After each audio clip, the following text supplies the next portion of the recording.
Olá, eu sou Carla Soraya e este é o Cena Pública. Nesse programa você vai acompanhar e entender os problemas do seu dia a dia, as mudanças na política, na economia, coisas que você acha tão complicados e que interferem na sua vida e na da sua família. Os nossos convidados vão trazer informações para te explicar tudo de maneira bem simples. E você fica conectado conosco através das redes sociais. Estamos no Instagram, no Facebook, você encontra a íntegra das entrevistas disponível na TV Ceará. Também temos reprise no domingo, às 5 horas da tarde. E você pode marcar a nossa hashtag Cena Pública. O novo lockdown decretado em Fortaleza a partir do dia 5 de março iria até o dia 18, agora até o dia 21 de março. O lockdown chega quase um ano após o início da pandemia e do fechamento no ano de 2020. Muitos setores, entre eles o de bares e restaurantes, hotéis, dizem não ter mais reservas financeiras para gastos fixos. Apesar das dificuldades, os setores já previam isolamento social rígido. Em todo o Ceará, cerca de 25 mil negócios perderam 40% de suas rendas desde o início da pandemia. Isso segundo o sindicato da categoria.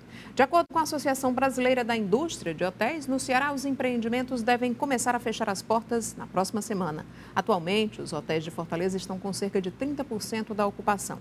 O anúncio do lockdown por mais alguns dias em Fortaleza não deve impedir que as indústrias do estado continuem funcionando neste período. Isso de acordo com a FIEC. O aumento súbito de mortes e novos casos confirmados do novo coronavírus, além do colapso da rede hospitalar, são alguns dos fatores que justificam a adoção do lockdown em cidades também do nosso interior do estado. Por isso, o Ceará inteiro está assim. O decreto e suas implicações na economia são os nossos temas de hoje. E para falar sobre esse assunto, nosso convidado do programa é o secretário executivo de Planejamento e Orçamento da Secretaria de Planejamento e Gestão do Ceará, CEPLAG, o secretário Flávio Ataliba, a quem eu dou as minhas boas-vindas e agradeço a participação. Muito obrigada, secretário.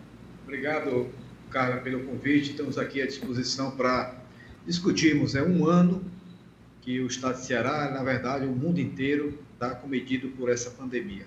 Secretário, como eu disse no início, aqui na abertura do programa, nós gostamos de ser bem didáticos para o nosso público, desde o público leigo até aquele que tem mais conhecimentos. Vamos entender, então, como é que é tomada a decisão aí de fechar um estado, de decretar um lockdown, quem participa das reuniões? Porque sempre que tem um anúncio de lockdown, vem o setor A e diz, mas isso vai nos prejudicar mais ainda, o setor X também reclama da mesma forma. Esses setores não são contemplados, não participam dessas reuniões ou mesmo participando eles vão reclamar? Bom, então foi muito importante essa pergunta para esclarecer a população do estado de Ceará de como as decisões são tomadas. Eu vou tentar também, Carlos, dar a minha origem, não sei se você sabe, eu sou professor da Universidade Federal de Ceará, Sim, então tentarei sei. aqui ser o mais didático possível, né, para o telespectador entender todo esse processo, que na verdade é um processo, cara, muito complexo, né? A gente nunca teve essa experiência de uma pandemia com características tão violentas e tão profunda na nossa sociedade. Isso, na verdade, no mundo inteiro. E certamente esse fenômeno ele vai produzir grandes transformações na nossa sociedade, né? Na sociedade mundial também. E sempre depois de uma grande guerra, né, Primeira, Segunda Guerra Mundial, a própria pandemia de 1918, a gripe espanhola, nós tivemos consequências importantíssimas. Então, é importante a gente conseguir ter esse diálogo aqui para colocar para o telespectador todas as questões que serão envolvidas a partir dessa pandemia. Bom, existe um comitê chamado Comitê de Enfrentamento da Covid, o GEC, que é o último comitê, na verdade, formado pelo governador do estado, o governador Camilo Santana, o prefeito Sarto Nogueira, secretários da saúde do estado de Ceará e da prefeitura. Nós temos epidemiologistas convidados, cientistas da Universidade Federal, nós temos representante, presidente da Assembleia Legislativa do Estado de Ceará, temos o presidente do Tribunal de Justiça, o Ministério Público Federal, o Ministério Público Estadual. Então, esse comitê, ele, na verdade, ele sempre ao tomar uma decisão final, que vai no sentido de construir um novo decreto, primeiro é feito um estudo minucioso da evolução da doença nas últimas semanas. O certo é que praticamente se acompanha todos os dias a evolução, tanto de indicadores de contaminação, como número de óbitos, como a taxa de internação, leitos vagos, uma série de variáveis que são acompanhadas. Também se avalia, vamos dizer assim, o que está acontecendo nos outros estados e também nos outros países. Por exemplo, a gente já sabia que quando nós tivemos uma segunda onda já na Europa, muito provavelmente nós iríamos ser também afetados. Então, já houve antecipadamente uma preocupação, né, de aumentar o número de leitos, de aumentar aí todas as medidas para no caso de chegar a segunda onda no estado de Ceará, a gente tem aí mais condições de enfrentar. Então, o decreto ele é elaborado, vamos dizer assim, na última instância por esse comitê. Entretanto, o governador Camilo Santana, ele sempre, um dia ou 2 dias antes, ou às vezes na sequência mesmo de dias anteriores, ele reúne vários setores da nossa sociedade, a Federação das Indústrias, a Federação do Comércio, representantes de categorias. Então, é ouvido, né? A gente tem assim uma agenda de ouvir praticamente todos os setores da economia, ouvir as ponderações. Nós temos um problema que é o problema sanitário, e no sentido de a preocupação central, a filosofia central de todo o governo é proteger vidas. Então, é nessa perspectiva que nós trabalhamos, a despeito de sabermos que nós temos consequências na economia. Mas, por exemplo, se você identifica que o número de pessoas que estão sendo contaminadas e que estão procurando os postos de saúde, as UPAs, ou o atendimento nos hospitais é muito maior do que a capacidade do serviço de atendimento, seja da rede pública, seja da rede privada, atender, é claro que essa é uma situação muito grave, acende a luz vermelha, porque a obrigação do Estado o esforço inicial é atender as pessoas que procuram os serviços médicos, porque a gente sabe que parte de pessoas que são contaminadas não acontece nada, elas são assintomáticas. Outra parte desenvolve sintomas leves, mas outra parte precisa de cuidados médicos maiores, precisa ter um atendimento ali primário. E uma outra parte, essa sim, ela que é a parte mais grave, aí em torno de 5%, ela acaba precisando de leitos nos hospitais, leitos de UTI muitas vezes. Infelizmente, uma parte desse grupo vem a óbito, por questões outras que a própria ciência ainda não consegue identificar com clareza. Então, o certo é que há a preocupação do Estado de ter a disponibilidade de leitos de hospitais, ou com capacidade, inclusive, de atendimento médico, porque muitas vezes pode-se entender que é só aumentar o número de leitos. Você tem mais camas de hospitais, mais respiradores, mais outros equipamentos hospitalares que é necessário para o paciente, mas não adianta tudo isso se a gente também não tem um corpo médico, de enfermeiras, de fisioterapeutas que pode auxiliar aquele paciente.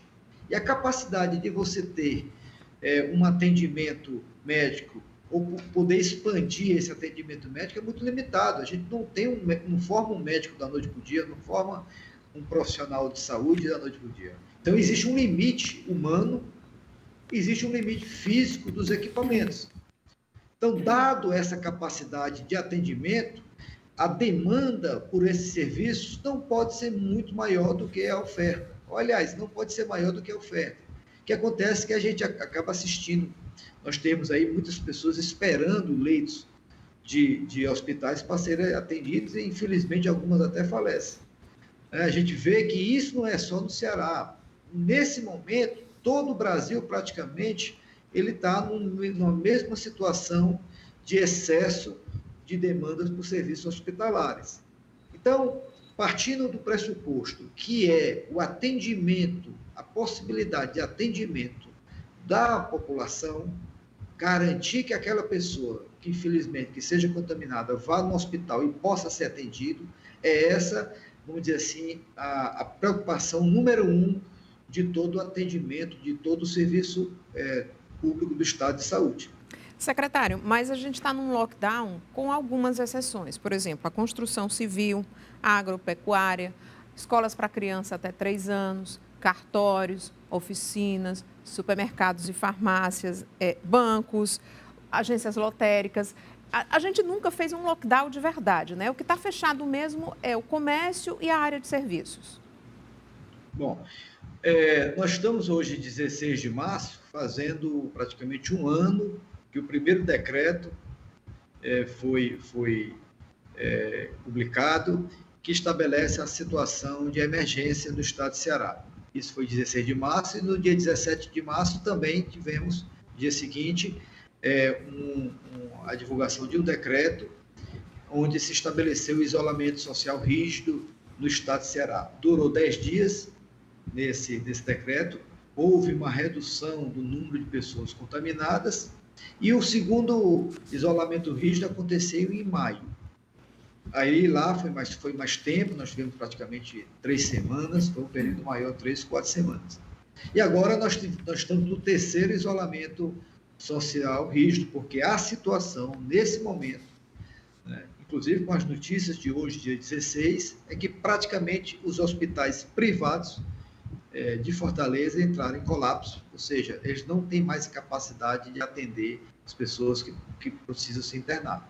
Então, nós estamos agora à sorte, infelizmente, o serviço, os hospitais públicos ainda têm vagas pequenas, mas temos vagas ainda para atender essas pessoas. Mas a preocupação é que rapidamente essas vagas também possam ser preenchidas.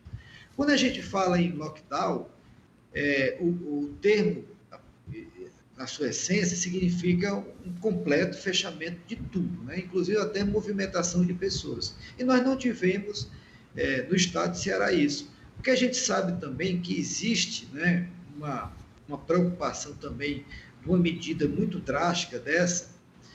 Primeiro que a população, ela, quando você tem um isolamento rígido, ela passa por muitas dificuldades, a própria atividade econômica em si.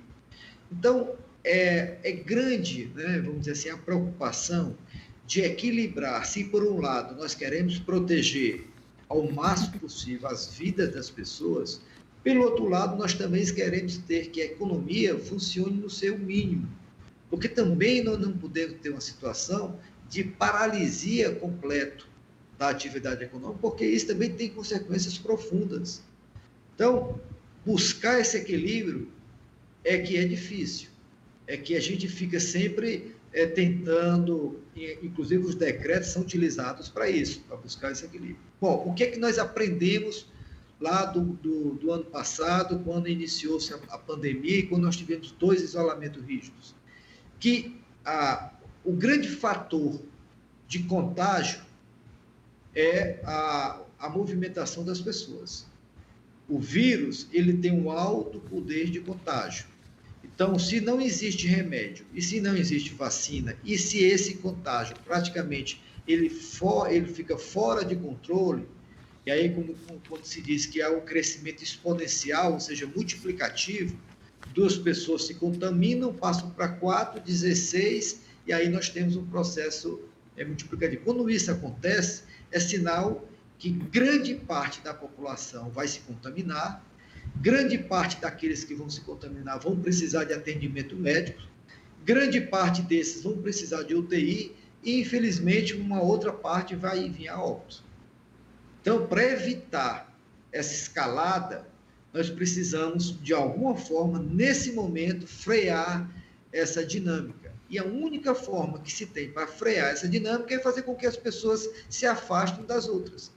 Isso não é só no Ceará, isso não é só no Brasil, em todo o canto do mundo. Você viu agora que Portugal, no final do mês de janeiro, ele estava em média com 300 mortos por dia. fez um lockdown, aí foi um lockdown muito forte, em que agora, já em meados de março, essa taxa de óbitos caiu para 18. Então, saíram de 300 de média para 18. Isso desafogou muito o sistema sanitário português, de modo que as pessoas começam agora a voltar, né, a ter suas atividades normais. Então, quando a gente pede à população que observa os decretos, não sai de casa, só saia apenas por extrema necessidade, etc., a gente vê que é porque a gente precisa o máximo possível do engajamento da população. Principalmente, é bom que se reforça nesse momento. Nós estamos numa situação muito grave, né, pelo colapso do sistema privado de saúde. É claro que, vamos dizer assim, comparado com o ano passado, que nós não tínhamos nem saída, nem vacina nós tínhamos, agora nós estamos numa situação relativamente melhor, apesar de ser grave, porque nós temos já pessoas vacinadas e nós temos todo aí um calendário, as vacinas já existem. A questão agora é de uma outra etapa de vacinar a população. Então, eu acho que o pior nesse sentido já passou, né? No sentido que a gente conseguiu já atravessar um ano dessa pandemia, estamos num processo agora de vacinação da população e esperamos até o meio do ano grande parte da população do estado possa vacinar. E aí, para finalizar, mas nesse momento nós precisamos ainda desse esforço final, porque a gente sabe que a população realmente está machucada, é muito tempo de isolamento, é muito tempo com restrições, a própria atividade econômica, a despeito dela ter funcionado até ali por volta de novembro, com 95% da sua capacidade, mas agora, recentemente, nós tivemos aí mais problemas. Então, é fundamental que nós tenhamos aí força, energia para superar essa última fase, porque a gente tem certeza, se a gente conseguir, né, ter um isolamento rígido, que funcione mesmo, que as pessoas se convençam que é importante, mais rápido nós vamos voltar para uma vida já mais normal, e aí quando vier a vacina, e aí nós teremos uma situação muito melhor do que nós estamos agora. A gente fala já dessa questão da vacina, porque tem a vacina, tem o novo ministro da Saúde, né, que ainda não assumiu, ainda está tomando pé da questão. Mas eu tenho aqui alguns dados, secretário, que antes que o lockdown fosse decretado, já tinha uma pesquisa da Universidade Estadual do Ceará que dizia que o pico dos casos de Covid e também de mortes seria no período entre 12 e 22 de março. Infelizmente, essa pesquisa está se concretizando, porque a gente viu hoje nos sites de jornais e nos sites aí pela internet, que aqui no Ceará, o Ceará vai ter que contratar câmaras frigoríficas para colocar os cadáveres que estão sendo, das pessoas que estão morrendo por conta da Covid-19. E tem outra pesquisa, secretário, que já dizia que o importante é que os aeroportos também passem por um tipo de fechamento ou de redução desse movimento. Porque uma pesquisa mostrou que, depois da descoberta da variante de Manaus, 307 mil passageiros se deslocaram de Manaus para outras cidades do país. Então, isso também foi que provocou essa segunda onda, né? Para onde essas pessoas se deslocaram, os locais onde elas foram levando aí as variantes que a gente não sabe ainda se a vacina vai conseguir dar conta. Então, a gente tem que levar tudo isso em consideração e essa pesquisa também da UES foi base para que vocês fizessem esse fechamento nesse momento? Olha, a sua pergunta é importantíssima para nós aproveitarmos ela e esclarecer diversos pontos. Certo? Primeiro, sobre essa pesquisa da estadual, como eu já comentei no início, nós temos esse comitê de enfrentamento da Covid, nós temos cientistas, professores das universidades federal, estadual, e que trabalham exatamente nessas projeções. Eu vou lembrar um pouco qual foi a preocupação do governo já no período, no mês de fevereiro, no carnaval, que nós baixamos diversas medidas no carnaval. Lembra-se que a gente não decretou feriado no carnaval, a gente não queria que as pessoas viajassem, a despeito da gente saber que o carnaval faz parte da cultura do nosso país, mas estaríamos vivendo naquela época uma situação singular. Então, todo o alerta foi dado, né, inclusive com os decretos para o período do carnaval, exatamente para frear esse avanço que já havia em questão. Mas é importante que se diga que, apesar de todo o esforço que o governo possa fazer, né, estabelecer os decretos, alertar a população, é importante que a população também entenda da gravidade da situação e passe realmente a colaborar conosco.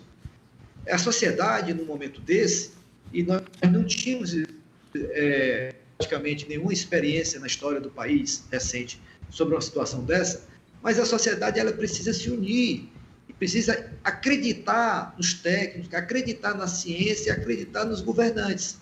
Porque a gente toma as decisões baseadas na ciência, é o que nós temos de melhor para tomar as decisões. Então, exatamente essa projeção pelos modelos matemáticos, que nós teríamos um março bem complicado, foi isso que motivou muitas das medidas em fevereiro. Eu gosto de lembrar, por exemplo, que nós, quando instituímos o toque de recolher às 10 horas da noite, né, houve muita reação da população em alguns setores, achando que era exagero nosso.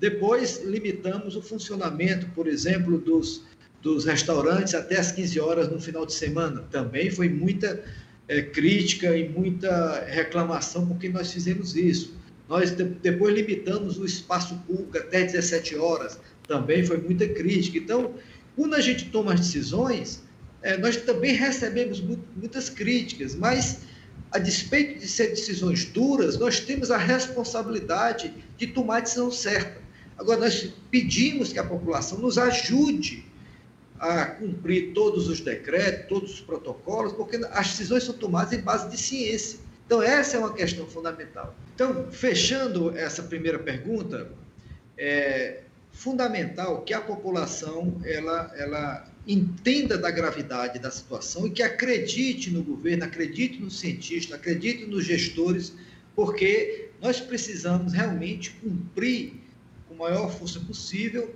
todos esses decretos, porque quanto mais rápido nós cumprirmos, quanto mais rápido nós pudermos evitar contato entre pessoas, mais rápido vai cair a difusão desse vírus e aí nós podemos voltar a uma vida quase normal.